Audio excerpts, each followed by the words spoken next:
how to stop procrastinating and how to become more productive, more efficient. We're going to get into it in this video, so stay with me. So productivity is one of those things that personally I think you have to develop as time goes on, and you get better at it as time goes on. Now I'm going to give you a few different approaches that you can use to improve your productivity and how to stop procrastinating. So I'm going to just share with you some tips that will prevent the procrastination from occurring, and mostly because you're going to start to build up a pattern of not procrastinating.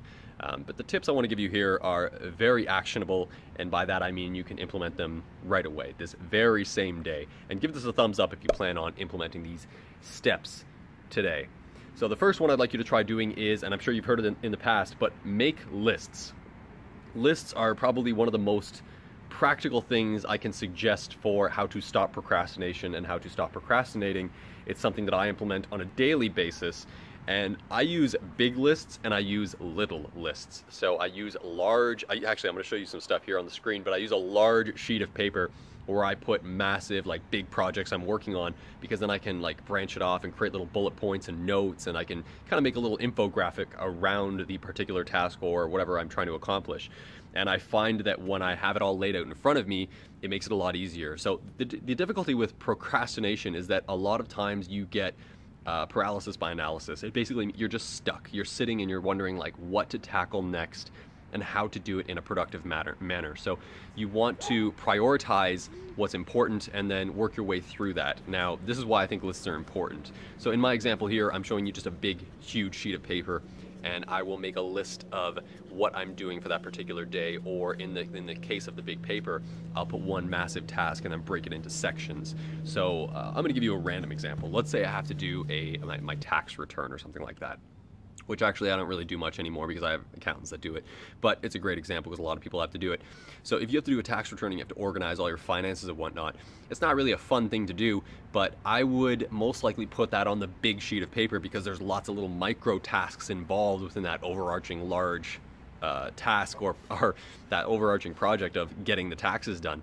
So I will create little subheadings and tackle off each point by point. And what I recommend you do is do the most fun or the easiest items first on your list, and then get to the more difficult ones, because you start to build up a momentum. And that's what's really important about procrastination and stopping procrastination, is because once you have a momentum and once your brain has become accustomed to taking everything that's scrambling all over the place, putting it onto paper, organizing it, and putting it into a point form list, concise list that you can tackle one by one, you start to develop this as just this is your practice. Like, you do it every single day. I wake up in the morning, I go for a walk with this goofball right here who's laying very interestingly. So I go for a walk with him, I come back, and I'll make a list of what I'm going to do for that particular day, and then I'll tackle that line by line, item by item. I also use smaller lists because it makes it a lot easier to get through, and sometimes those bigger ones kind of get a little bit confusing, and you end up just basically taking what you had already simplified and extracted from your brain and simplified and put it onto paper. But when it's huge, a big sheet like that, it can also start to get confusing. So I like to actually use smaller lists, and I'll break those off separate of my main one. And those smaller ones are typically going to be for like the morning, the afternoon, or the whole day, and what I'm going to be accomplishing in that day. So again, I'll just make the list and tackle point by point. Anything I don't complete on that particular day, I move to the next day. And it's not something, see, here's where procrastination actually comes into play, because sometimes you'll look at the list and go, I'll push that to tomorrow, push it tomorrow, push it tomorrow. That's the definition of procrastinating. Don't always push the things to the next day. Tackle as much as you can. And again, in order to do this, you need to build up that momentum. And whenever you accomplish something, whenever you achieve something from the list, you're actually developing dopamine in the brain. So I would suggest doing really, really simple items first, so that you start to get that momentum going, so that by the time you get to the more difficult ones at the end of the list, or the more complex ones, you would have already developed that confidence within yourself that it's almost like cognitively you immediately shift to, I'm just going to accomplish this, I'm just going to complete it, I'm not even going to think about procrastinating or pushing it, because I've got this momentum going, and I'm a freight train of accomplishment, and I'm just going to get it done. So try that out for yourself, and simple tasks that you can do throughout the day that are going to get your momentum going: taking the garbage out, doing the laundry, cleaning up your room or office or whatever it may be, cleaning up the house. For me, taking the dogs for a walk. Like, I put little tiny things on my list because everything counts when it comes to your little dopamine shot that you're gonna get, and you just the sense of accomplishment. If I look at my list at the end of the day, I see 5-10 items done.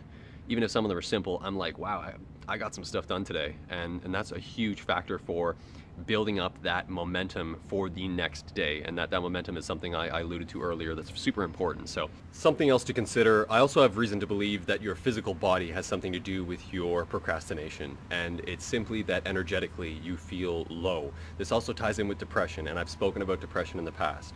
Now, you need to raise your energy. In order to do so, exercise, move. And exercise is this, it's almost like a loaded term for some people, because you get like, oh, I gotta work out. You don't even have to work out, just get up, move, go for a walk, go for a light jog. Do what your body is intended for. That's it. And once you start moving, you'll start to feel more energetic, and that will allow you to accomplish those items within your list in order to stop procrastination. And it's just one method I would suggest you trying is that exercise approach. Just move. One other thing you might want to try is, in my example of the video I had shown you there, you can put like symbols next to your list. I like to do that. So I put squares, I put circles, and I put stars. You can put any symbol really.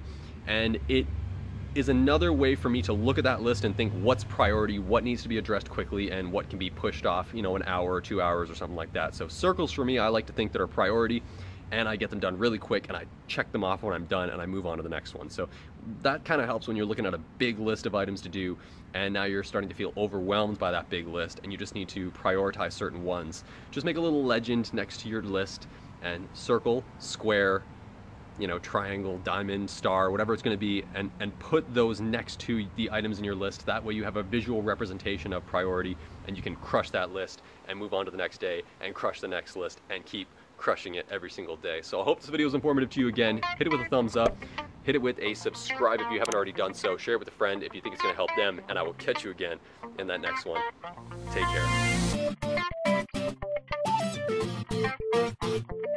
care.